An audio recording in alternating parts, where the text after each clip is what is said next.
He could have said something right then, corrected the man, exposed him, stopped the show before it started. But Jason didn't. He just stood there, expression calm, arms folded, watching this black belt strut across the mat like he owned something.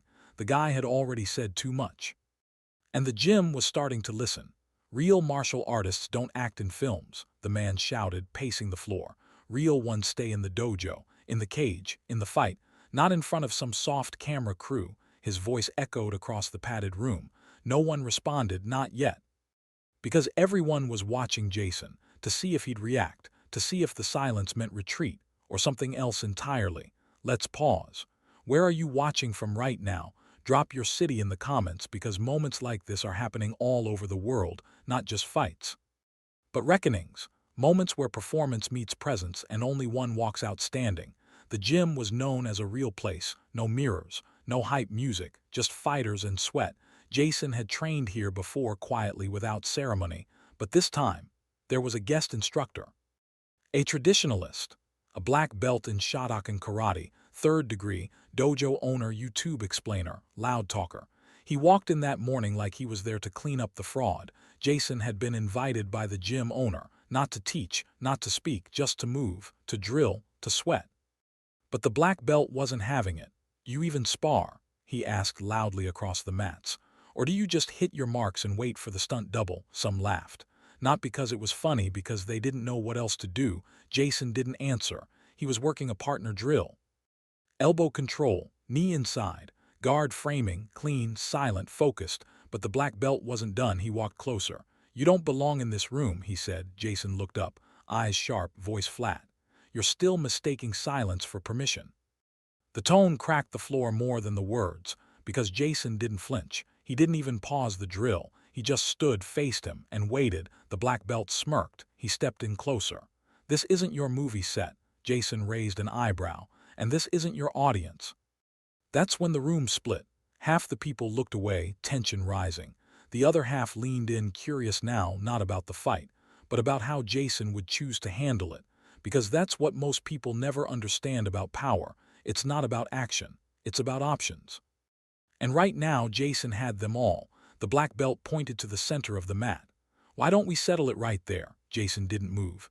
He looked at the coach running the session, a quiet nod, then stepped into the center. No warm-up, no gloves, no words, just presence. The kind that doesn't announce itself. It just waits. The black belt bowed, dramatic, almost sarcastic. Jason didn't. He just dropped into stance, knees light, hips relaxed, hands loose. That's when the first moment happened. The black belt came in with a high kick, fast, flashy. But Jason wasn't there. He had stepped offline so subtly it didn't even register at first. The kick missed by inches. And Jason didn't counter, didn't flinch, just recentered. That was the first crack. Because when a man misses at full speed and you don't even move like it mattered, it plants something, doubt. The second moment came with a flurry. The black belt charged, sidekick, jab, spinning backfist. Jason blocked the first two, slipped the third, and tapped his opponent on the side of the head with an open palm, not hard, just enough to say, I see everything. Now the room shifted, eyes widened, whispers started, because this wasn't a fight anymore, it was a dissection. The black belt started breathing heavier, his grin fading. He swung again, roundhouse to the ribs. Jason caught it twisted, dropped him halfway to the mat, then let go. No slam. No damage, just dominance, and still no expression. Jason wasn't angry, he was aware. The man got up slower, face flushed. Now it wasn't about proving Jason wrong. Now it was about surviving without being broken. But that's the problem with egos built on noise. They don't know how to retreat quietly. So he came forward again, this time with elbows, low kicks, forward pressure. Jason circled, slipped, tapped him again, right hand to the liver zone. Light, exact. The black belt winced. That's when Jason spoke, just one line. Your belt's fine. Your breathing's the problem. The man tried to fake a smile, but everyone saw it. He was unraveling, not from impact, from being seen. And Jason, he was just getting started. Want to see what happened next? Well, before we dive into it, if you're enjoying this story and love such dramas, don't forget to hit that subscribe button. Every new subscriber keeps me motivated to dig deeper, uncover more wild stories, and bring you even crazier content. Your support means everything. It's what keeps this channel going strong. And trust me, there's plenty more chaos coming your way. Back to the story. The tap to the liver wasn't hard, it wasn't meant to be, but it told the truth. The kind of truth that doesn't echo, it sticks. Because that's when the black belt realized something no belt had ever taught him. Jason wasn't reacting, he was reading. And the entire room, they were starting to read too. He backed up, not far, just enough to mask it as footwork. His grin returned. But it wasn't real. It was stitched together with panic. He pointed toward Jason's feet. Your stance is off. You're square. Jason tilted his head. That's not my stance, that's your angle. The room went still again. Even the coach at the back, arms folded, eyes narrowed, didn't blink. Because now they weren't watching a match. They were watching a man unravel. The black belt came again, this time faster. A blur of movement, palm strike, inside leg kick, push to the chest. Jason absorbed it all without leaving center, and then just one slip, inside elbow, short. Cracking. Not even full force. It landed across the cheekbone, not to knock him out, just enough to stagger the rhythm. And that broke the illusion. He stumbled, caught himself, and looked around too fast, like a man hoping for an excuse, for someone to call time, for someone to step in. But no one did, because no one had been invited into this moment. This wasn't a duel, it was a reminder. And it wasn't just for the man in the ring. It was for every person in the room who had mistaken volume for value. Jason didn't press forward. He didn't chase the opening, he just waited, and the waiting said more than any punch could, because when a man won't take the shot, it means he's already past the need to prove anything. The black belt threw a sloppy combination, hands wide, breath loud. Jason parried, jabbed low, and whispered, "Reset." The man froze. It wasn't a command, it was a diagnosis. Jason had already seen the fight was over, but the ego hadn't left the body yet. The next strike came wild, right hook, shoulder behind it, power wasted on desperation. Jason stepped in, one beat, one movement, a low block, wrist grab, elbow folded behind the man's back, no slam, just a slow drop to the knee. The black belt grunted, caught between pain and pride. Jason looked down at him. Control isn't loud, it's accurate. He let go, stepped back, hands still down. And now, for the first time, the man stayed down for longer than a second.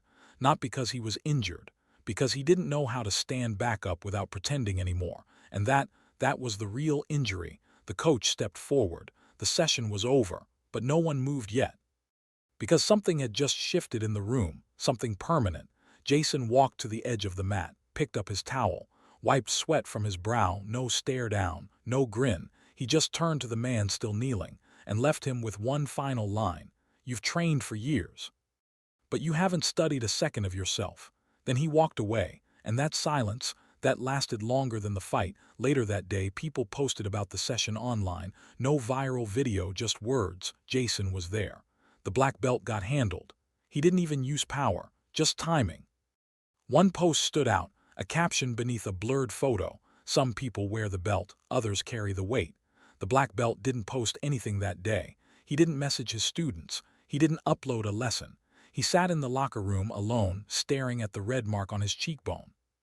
It wasn't bleeding, but it burned anyway, because it wasn't the strike that hurt. It was the precision, the choice behind it, that Jason had seen him, all of him, and picked the smallest moment to end it, not with drama, with discipline. The next morning he returned to the gym.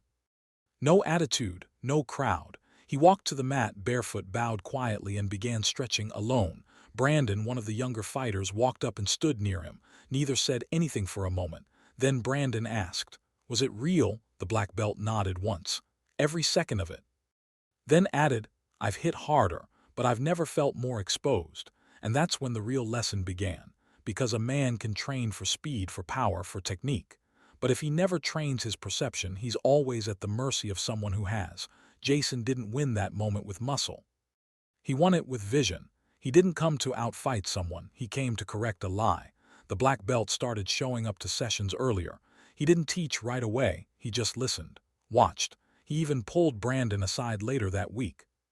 Taught him how to step laterally off a front kick, a move Jason had done to him in real time. No bitterness, just clarity.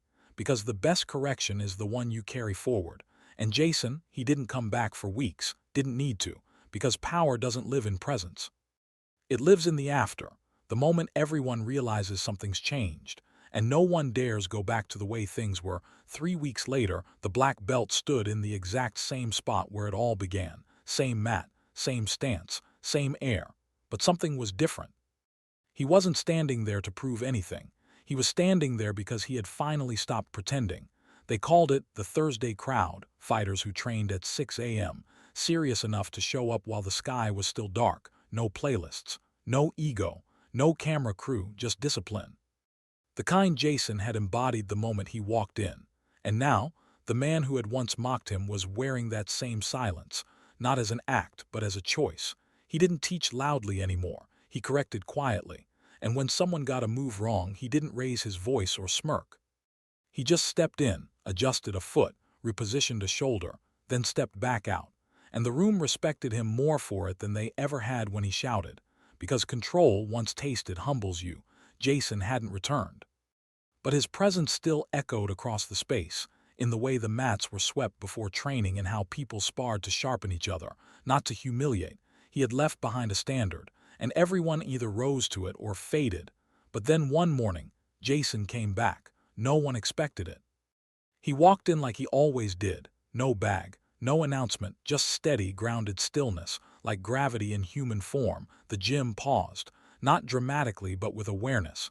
Because people don't fear Jason, they focus when he's near. That's the difference.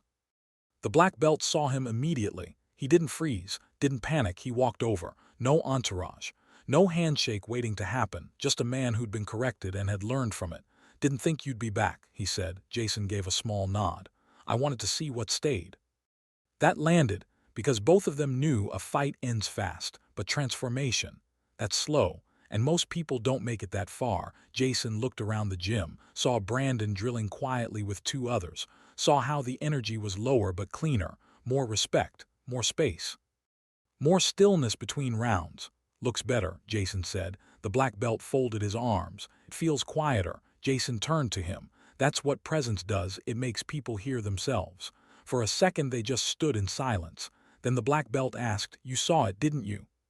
Jason raised an eyebrow. Saw what? He hesitated, then said it anyway. That I was faking it. Jason nodded once. You weren't the first. Then added, But you were one of the few who didn't double down.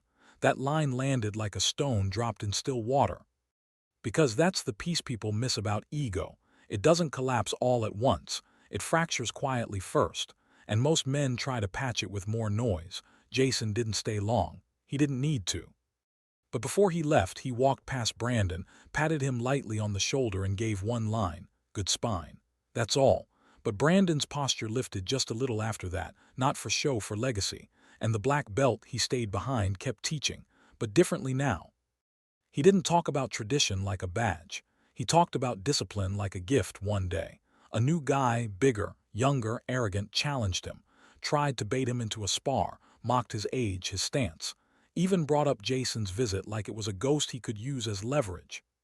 The black belt looked at him once, then said, You're confusing the echo for the cause. The kid blinked. What does that mean? He smiled slightly. You're still mocking Jason, but the truth is you're afraid someone like him might be watching. And that was the end of it. The kid never asked again, because he understood power didn't need to respond. The room already had weeks turned to months. The dojo grew, not in numbers and character. You could feel it in how the new students acted, not louder, stronger, more focused, less insecure. Because they were being taught by someone who had been humbled and didn't hide it. That's how Jason changes people, not with his fists, with his presence. He doesn't show up to win. He shows up to reveal. And the moment he leaves, you realize the fight was never between you and him. It was always between you and the version of yourself you pretend to be. You don't regret being beaten, you regret being exposed and not being ready. But if you choose to listen, to sit with the silence, to stop pretending and start correcting, then that moment doesn't mark your fall. It marks your arrival. Jason never came back after that, but he didn't need to, because real strength leaves behind standards, not sound. And once you've seen what control really looks like, you never unsee it.